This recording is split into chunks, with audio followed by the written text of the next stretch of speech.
am very black but lovely. Y'all ever get that cosmetic for your hair called dark and lovely?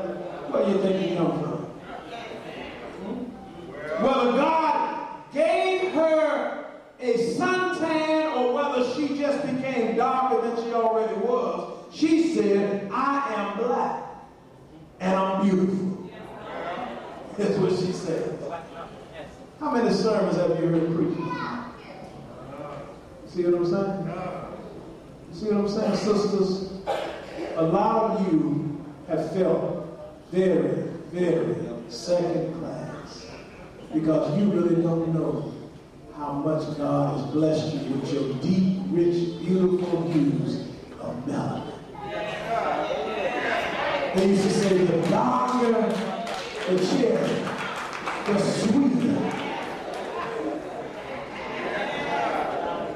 Some of y'all have been hiding your true self because you have an inferiority complex. Because you don't know who God says you are. That goes for you men too. Goes for you men too. You ain't got to apologize to nobody for being black.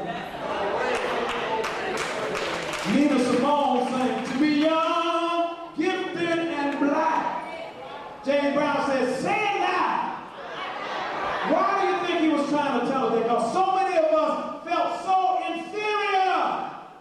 And all we would do is go around killing and hurting and robbing and stealing and raping each other. Because we didn't think much of who we really are. If somebody tells you long enough that you ain't nothing, you're going to start believing. If somebody in your school, they treat all of they told one of my daughter's classmates, because he was African American, that he couldn't play the role of Jesus because Jesus wasn't black. How do they know? Anybody ever seen Jesus? I know you say you had an epiphany of it, but you really know how Jesus looks. I ain't talking about the Tiny Tim pictures you see on the wall. He's a spirit man. And we worship him as spirit and truth. So we have to rethink of what we've been taught all these years. The miseducation of the Negro is true. Yeah, it's true. We've been miseducated. Even in our churches. We talk about, I can't wait to get to heaven. I'll sit on the clouds. No, you ain't gonna sit on the clouds.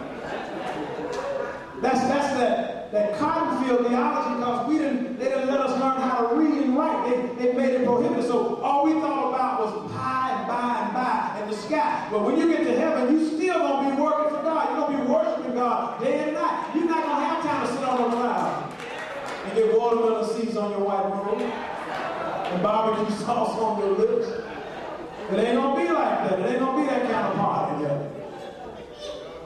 And so we have to understand why this woman is trying to get across to us that she is black and lovely. I'm almost finished. Don't get this wrong. I have a problem because many don't even know that the woman said she was black. If you look in the Bible, in the Hebrew, the original language that this was written in, the word is shakor, which means black.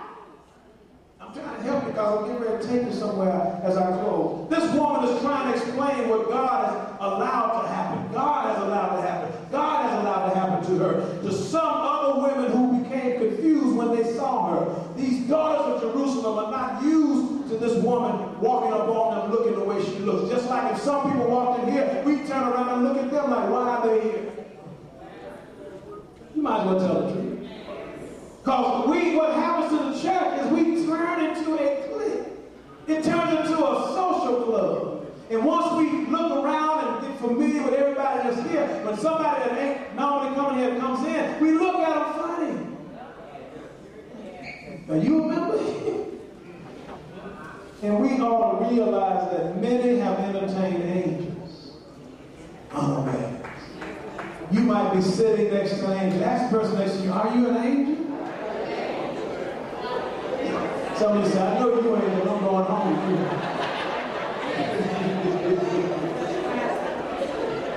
But the Bible said, many have entertained angels unaware. So you never know what you're entertaining. We were here Wednesday night for our CTU Bible study, and a young man came in and he was smelling pretty bad, he looked pretty bad, but I didn't touch him.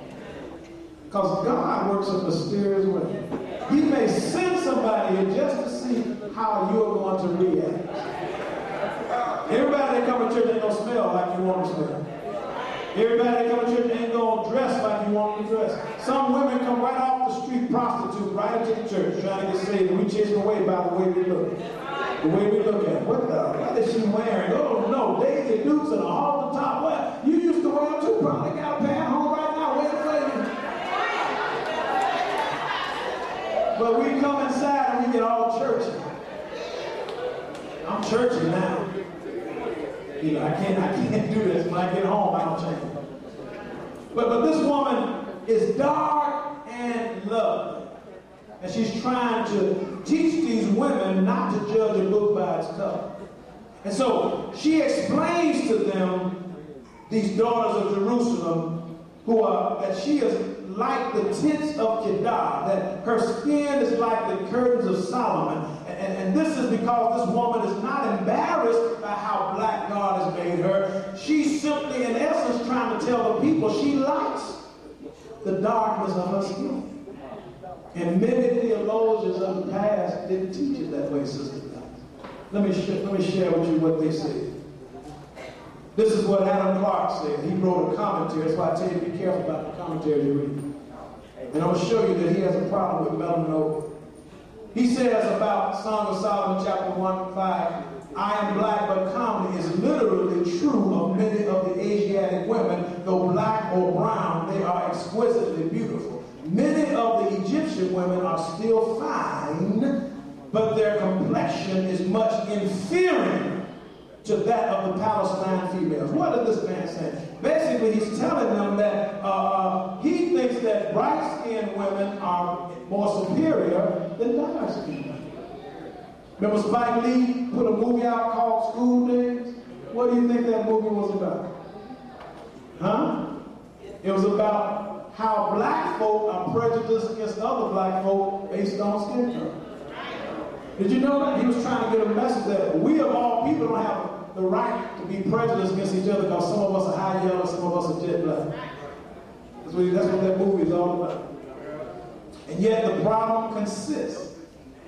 We continue to look at each other as if some of us are not black. We continue to say that you think you're better than me because your skin is brighter than mine. Don't make sense. Don't make sense. And so it's important that we understand that clearly because this man has a problem with melanoma. Let me give you one more. John Wesley. John Wesley said about the Song of Solomon, chapter 1, verse 5, this commentary, the woman says, I confess as to myself, I am contemptible and deformed. What? She alludes to the complexion of Pharaoh's daughter. What? Calmly, he says, means, yet I am glorious within, and calmly through the beauty which my husband has put upon me, by his graces conferred upon me. What? This man is a crazy man.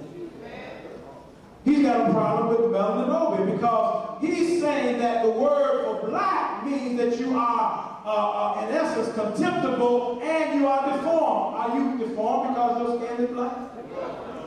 But that's what this Christian man is writing about in this particular. He's a Christian. Thousands of people have taken his commentaries, read them. And this is why when you go to certain churches, people look at you and say, you can go down to the church down the street. Tony Evans shared his concerns when he's the first African American to graduate with a doctorate degree at Dallas Theological Seminary. And he called hell. That's why I respect him so much, because he beat the odds. Because some of the well-known pastors that lived in Dallas at his time did not want to accept him because of his skin color. And that goes on. Some of you, the reason you don't have the job that you know you should have got promoted to is because of your skin color. And you who think that that's not still an issue got a crazy spirit. They're telling President Obama now, do you know that he is fighting with some of his own people because they're saying he ain't done nothing for the black folk. Stevie Wonder wrote a song, "You Haven't Done Nothing." Now, I don't agree with all that, but my point is, if Jews can get reparations, why can't African Americans get them too? I still want my mule and my 40 acres. I think President Obama can help me get them. I know y'all say, I'm putting too much on him. Well, he's the president. That's why he's the president. Amen. That's right. Everybody else getting there? They're all getting there. So we have to understand that this woman is trying to get us to understand that even though your mother, father, sister, brother, husband, wife, best friend may forsake you, Christ will never forsake you. Christ has covered us with his blood, and therefore we don't have to worry about unsanctified prejudice, bigotry because of him. And this is why Galatians 3:28 says, in Christ there is neither Jew nor non-Jew, because Christ is the chief shepherd, and he pastures his flock all the way to heaven. Jesus Christ will remove the veil that for so long Christians have felt forced to wear to hide our skin color, because God made you who you are. Will you say that with me? God made me who I am. I don't have to feel inferior or less than you. You need to keep saying that. The only way some of us going to get out of our ruts and realize, yes, we're in a war. Yes, when you go looking for jobs, they may not hire you, but you got to keep pressing on. Because that just means you're better. Every time they give one of us a chance, we outmaneuver and outdo the others. They try to stop Ben Carson, but look at Ben Carson right now. Ben Carson is the chief neuro surgeon in the world. And they tried to stop it. They tried to stop Mae Jemison, but she's flown to the other atmosphere. They tried to stop Harriet Tubman, but didn't stop Moses. And they're going to try to stop you. And while I'm at it, let's learn to love each other. Oh man, if we could just come to that, get past this problem we have with loving each other. That's what hurt Martin Luther King Jr. He saw so many others in his own groups fighting each other. Stokely Carmichael, Jesse Jackson, they were